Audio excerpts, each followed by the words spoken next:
Thank you, everybody, for coming to the Aaron Torres Podcast YouTube page. I do have one quick favor before we get to the video that you came here for, and that is very simply this. You see that little red subscribe button below this video?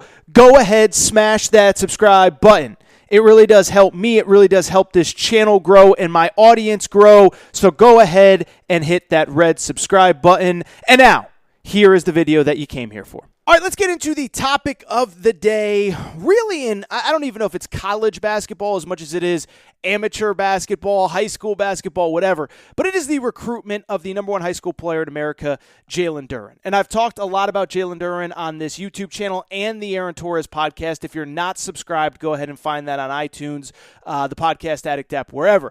But Jalen Duren is essentially the number one high school player in America. He is a member right now of the class of 2022, which means he is going into his senior year of high school.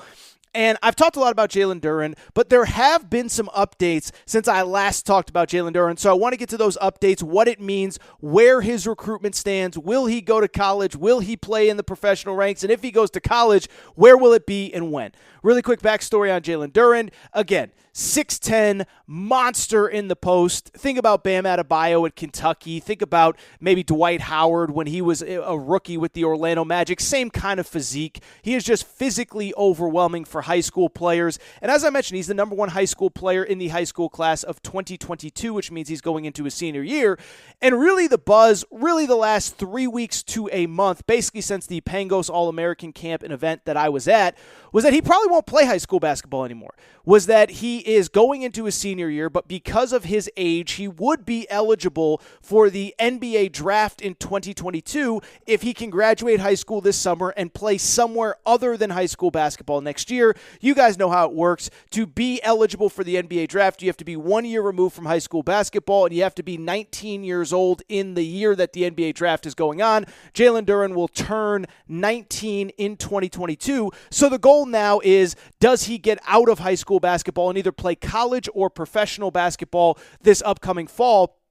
And by all accounts, it seems to be that that is what he is going to do.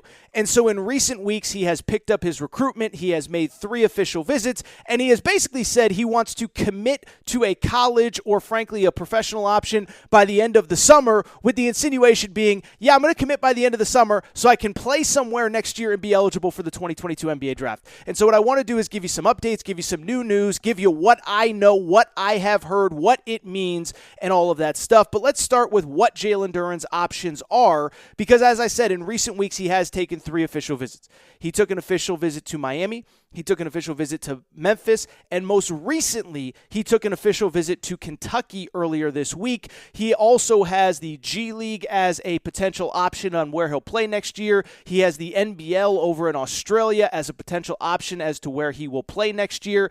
And earlier this week on Monday, I believe it was Joe Tipton from Tipton Edits reported that this week he is going to cut down his list to just 5.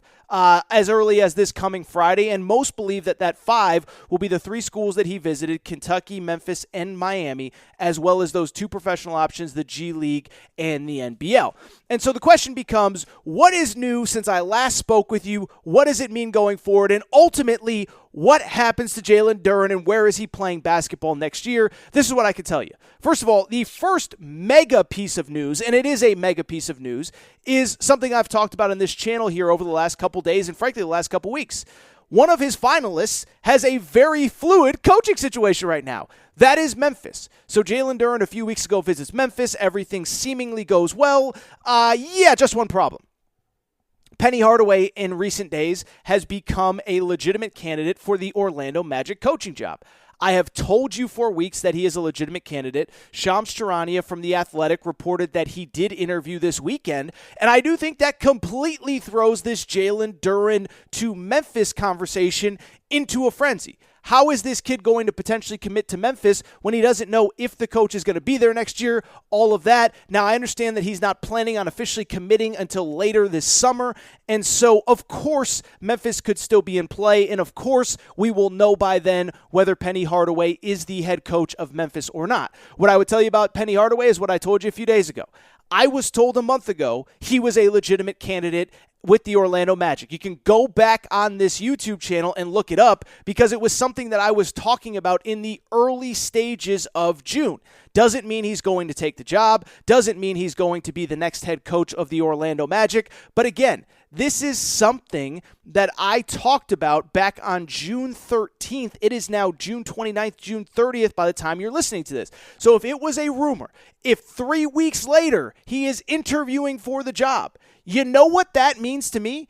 It means that he's serious about it. He would not allow his name to waffle in the wind for 3 weeks for people in basketball circles to know that this is a job that he was interested in if he was not legitimately interested in it. Now, I should say I'm recording about 8 o'clock Eastern time here on Tuesday, June 29th. By the time you listen, he could have accepted the Orlando job. He could have declined the Orlando job. He could come out with a public statement that says he's the Memphis basketball coach. But I say all this to say it is a fluid situation. And as it pertains to Jalen Duren, I think it is something that is going to dissuade him from going to Memphis. Yes, of course, Penny Hardaway will know by the time he commits if he's going to be there or not. And yes, Jalen Duren's only going to be in college for 1 year, so it really doesn't matter. But I am just telling you, I think Memphis was already kind of in the third position for Jalen Duren, and I do not think this helps. Instead, what I ultimately believe is what I told you on the Aaron Torres podcast Monday.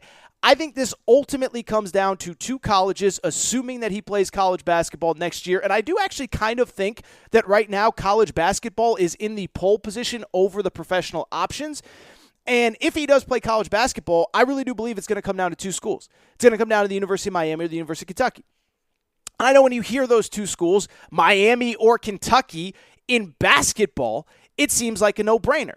But my understanding is that it's actually really a lot more complicated than people are giving it credit for, and that as of right now, as I record, I would say that Miami is in the slight lead. Now look, Jalen Duren just finished an official visit to the University of Kentucky. That could change in the coming days. That may have changed in his head already. But going into the visit, and really frankly during the visit, I was told that as of when I last spoke to people that I trust, that Miami was the team to beat. Now, many of you are probably sitting there saying, why would the number one high school player in America go play at Miami? Well, first of all, it's important to note, first of all, just in general, the whole conversation about where you have to go to school and what you have to do, it's completely changed. Anthony Edwards went to Georgia. They finished in 13th place out of 14 teams, and he ended up being the number one pick in the draft. And to his credit, he actually played really well. I blame Tom Crean more than I blame Anthony Edwards for their struggles. Obviously, Ben Simmons, LSU, Markelle Fultz, Washington, Cade Cunningham, Oklahoma State. But I bring it all up to say, I hate to say it, Kentucky fans. I hate to say it, Duke fans. I hate to say it, Carolina fans. You don't have to go to one of these blue bloods and end up being the number one pick in the draft. And so in terms of Miami, one, I think that's what they're selling. Hey, this isn't going to stop you from being the number one pick in the draft. Number two, they actually have a roster that is kind of interesting, and I can tell you exactly what their recruiting pitch is. On Tuesday afternoon, they got word that Cameron McGusty, who was their third leading scorer last year, 13 points per game. First of all, I should even backtrack with Miami. One of their primary selling points, anybody who is watching this video knows, one of their primary selling points is that Jalen Duren's former AAU and high school coach from Philadelphia, DJ Irving, is part of the Miami coaching staff. That is a huge part of this. But on top of that, Jalen Duren actually kind of fits well with what's going on at Miami. Now, some of you would look at Miami's roster and say, well, wait a second. Now, they went 10-17 last year. They were terrible. Well, first of all, they had a ton of injuries. Chris Likes, their best player, was out for basically the entire season. And what I would tell you is, as I just mentioned a minute ago, on Wednesday afternoon, they got word that Cameron McGusty, a 13-point-per-game scorer for the Miami Hurricanes last year, Cameron McGusty is returning to college. Now, why does that matter? It is because if you actually look at the Miami roster, they're not going to be terrible next year. Their first and third leading scorer, basically their top two scorers from last season that played, Isaiah Wong, who is also from Philadelphia. He is expected to return, technically testing the draft waters, but nobody expects him to stay in the draft. He averaged 17 a game. He's a wing. Cameron McGusty averaged 13 a game. He's on the wing. And then they added Charlie Moore, a point guard from DePaul, who averaged 14 points and 5 assists per game. And so as it pertains to Jalen Duren, what Miami's recruiting pitch is point blank very simple. It is, come to Miami because, one, it's Miami. 2, you're going to play in the ACC. 3, you know our assistant coach. You have a pre-existing relationship here. And oh, by the way, if you come here, you're the missing piece to what should be an NCAA tournament team. We have the wing scoring. We have a veteran 6th-year point guard with the extra year of eligibility in Charlie Moore that has played on a Final Four team at Kansas many, many years ago and spent the last 2 years at DePaul. The one thing we don't have is a low post monster down low, and that is what you could provide for us if you decide to come to the University of Miami. You're the missing piece. You're going to play 35 minutes a game. There is nobody in your way to keep you from playing and scoring and rebounding as much as you want. Miami is your oyster. You are going to, 1, have the time of your life here, and 2, you're the missing piece of a really, really good Final Four team. Or excuse me, an NCAA tournament team. Now, on the flip side, what is Kentucky's sale? Well, Kentucky's sale is kind of the exact opposite. It is, we got a team that by most accounts everyone believes is a top 10 team. I just saw my buddy Jeff Borzella, who I think is really, really talented, has Kentucky at number 9 in his latest preseason poll. I believe I had Kentucky at number 9 in my most recent preseason poll. I will move them up now that Ohio State has lost Dwayne Washington to the pros. Ohio State will move down significantly. And so Kentucky already has a top 10 team. And what Kentucky's sale to Jalen Duren is a few different things. 1, come to Kentucky.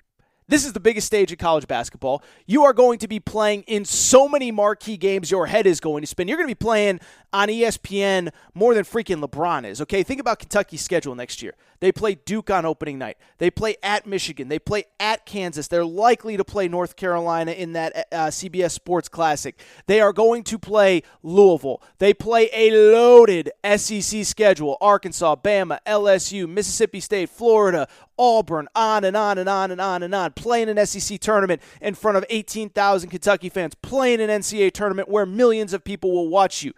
And oh, by the way, you are the missing piece to a team that is probably going to be top 10 going into the season and would be top 2, 3, 4 in the country if you decide to come. That is a great recruiting pitch. And on top of that, never forget, we live in the name, image, likeness era now where, hey, we're going to be able to pay you some money above board, nothing illegal. We don't have to sneak around the side door. And no, we can pay you above board. And by the way, that's a great pitch for Miami as well. But I bring it up to say that in the name, image, likeness era, John Calipari has said we don't think anyone will be able to offer more than Kentucky can to its student athletes in basketball. There is also kind of the inverse problem that Miami has, is that while Miami has a very clear path to playing time for Jalen Duren, Kentucky really doesn't. Kentucky has Oscar Tshiebwe, former McDonald's All-American, leading scorer and rebounder at West Virginia 2 seasons ago. They have Keon Brooks, who averaged 10 points and 7 rebounds in an injury-plagued year. If Keon can average 10 and 7 in a bad season, imagine what he could do. Lance Ware off the bench, Jacob Toppin off the bench. I believe last time I checked, 6 post players, front court players already on their roster. Now, obviously, if Jalen Duren comes to Kentucky, he would be the most high profile of all of them. He would start from day one, and he would play plenty. But the idea that he is going to get the playing time at Kentucky that he would get at Miami is just factually false. Just for fun, I went back and looked it up. The last time that a player averaged 35 minutes per game at Kentucky was 2016, which was one of John Calipari's thinnest, youngest, lacking a team that lacked depth, and it was Tyler Ulis and Jamal Murray who averaged 35 minutes a game apiece. Since then, think about all the players that have come through Kentucky, and none of them have averaged 35 minutes a game. Tyler Hero hasn't, De'Aaron Fox hasn't, Bam Adebayo hasn't, P.J. Washington hasn't, Keldon Johnson hasn't, Emmanuel Quickley hasn't, Tyrese Maxey hasn't, on and on and on and on and on. And so what Jalen Duren's ultimate decision is going to come down to, and I'm going to wrap up on this, what Jalen Duren has to decide is pretty simple. Do I want to be the missing piece on a potential NCAA tournament team where I could play 35 minutes a game, probably average 20 and 10, and get as many points, rebounds, assists, steals, blocks, whatever as I want, and be the star of a good fringe top 25 team? Or do I want to go to Kentucky where I'm not going to average as many points, rebounds, minutes, but I will play on the biggest stage with the best players, all that stuff? That is what he has to decide, and that is what I ultimately believe he will decide. We will get a decision on his top 5 coming up. I expect him to make a final decision here sometime before September 1 when the spring or the fall semester starts. But what I'll tell you, that is ultimately his decision right now as of today. It's always subject to change.